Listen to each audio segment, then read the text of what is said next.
Арсеналдын Англия премьер лигасындагы оюну менен Чемпиондор лигасындагы оюнун такыр салыштырып болбойт. Анткени Арсенал Чемпиондор лигасында орто клубтан, тагыраак айтканда Портудан 1-0 эсебинде жеңилип калды. Ал эми Англия премьер лигасында такыр башка оюнду көрсөтүп жатат. АПЛдеги акыркы 5 оюнун алып карайлы. Шеффилд Юнайтед менен болгон оюнда 6 гол айырмачылыгы менен жеңишти камсыздашты. Ньюкасл менен 4-1, Бернли менен 5-0, Вест Хэм менен 6-0. Ал эми Ливерпуль менен 3-1. Мындай эсеп санары менен мен Арсенал Англия премьер лигасында доминация кылган клубдардын тизмесинде алдыңкы ордунда турат деп айта алам. Тизме демекчи, Арсенал азыркы учурда Англия премьер лигасында 3-орунда келе жатат. Мындай жыйынтыктын 90% Микель Артетанын артынан болуп жатат.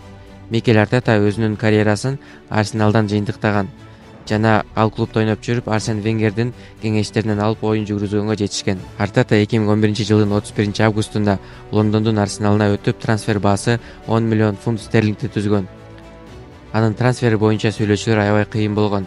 Анткени алгач Эвертон аны кое бергиси келген эмес.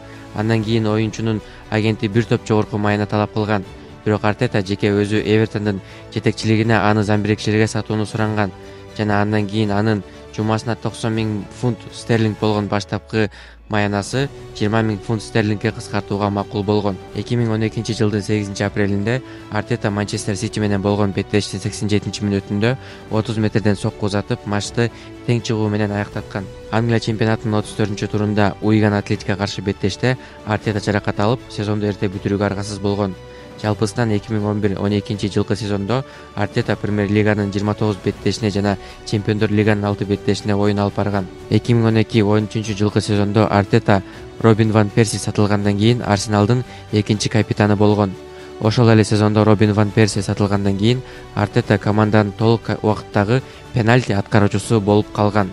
Артета Фулхемге каршы беттеште экинчи таймдын кошумча мүнөттөрүндө өзүнүн биринчи пенальтисин колдон чыгарган. 2016-жылдын 15-майында ал Арсенал үчүн акыркы беттешин өткөрүп, Месут Озилдин ордуна алмашууга чыгып, негизги убакытта гол киргизген.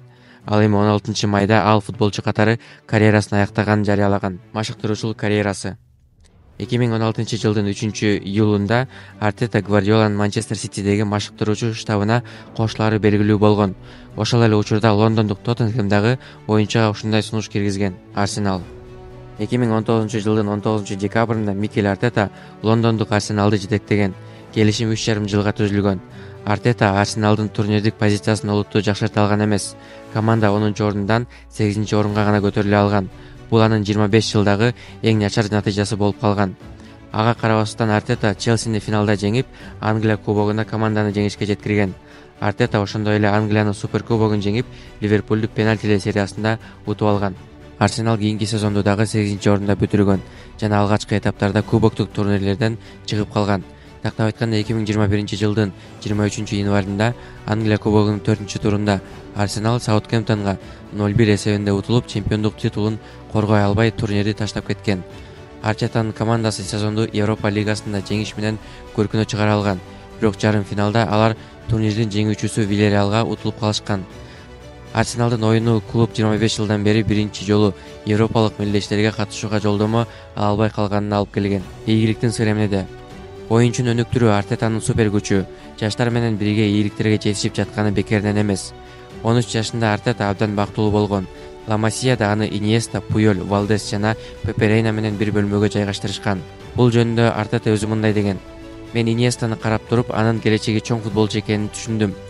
Ал бардык көнүгүүлөрдү оңой эле аткарчу. Алар машыгууну оңой эле өткөрүп жиберишчү жана 17 жашында алар клубтарга барышкан эмес", деп эскертет Артета 2021-жылы The Guardianга берген маегинде. Микелди экинчи жалкоо топтун балдары тартып алышкан. Ошондуктан ал Барсада ийгиликке жетишкен эмес жана башында тагдыр аны бириктирген 4 баладан айырмаланып, биринчи командада да оюн көрсөткөн эмес. Артета машыктыруучулук карьерасын баштаарын оюнчу кезинде эле билчү. Ошондуктан 2015-жылы Эмирейтс стадионунда оюн өткөрүп жүрүп, Артета УЕФАнын А категориясы үчүн Уэльс мектебинде Пеп Линдерс, азыр клубтун Ливерпулдагы жардамчысы менен бирге окуган. Ал ошол эле учурда Венгерден мактоолорду алып, Уэльстин жаштар курамасын машыктырууга жетишкен. Микель абдан абийирдүү жана күн сайын эртең менен машыгууга 2 саат калганда даярданып келет. Анын жүрүм-туруму командада бардыгын туура жолго коюуга көңүл бурганы үчүн ал чоң таасирге ээ, деген Венгер 2016-жылы. Азыркы учурда Арсенал премьер лигада алдыда келе жатат. Бул табышмак бирге баштады окшойт. Микель эмне үчүн бул клубду башкарууга макул болгондугу жана жетекчилик ага эмне үчүн акырына чейин ишенгени айкын болду. Артета 17-20 жаштагы жаш балдар менен иштөө оңой деп эсептейт.